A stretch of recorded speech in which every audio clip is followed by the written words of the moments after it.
अस्सलाम वालेकुम दा सबको भी ये हमारा को मिले बिन्नूर इधर से गए तो इधर दरगाह मिलती है, इधर बाजू में बस स्टैंड है, इधर से फूलांग दुकान है वल्ला का है।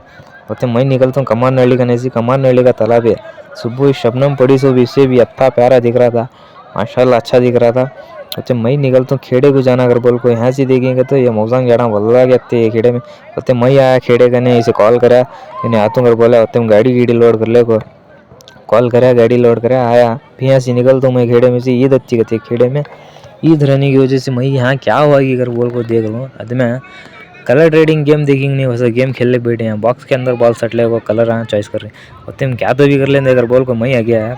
मैं आते इस टाइम यहाँ पीर बाग डोंगर है, अगर बोल को मेले बिनोर से आगे एक 5 किलोमीटर का आगे पीर बाग डोंगर मिलता माशाल्लाह। पीर बाग डोंगर करने से निकल को मैं ये किरास को आता हूँ। मिलता हूँ नेक्स्ट वीडियो में, सब्सक्राइब करो प्लीज़, लाइक करो शेयर करो, मिलता हूँ नेक्स्ट वीडियो में।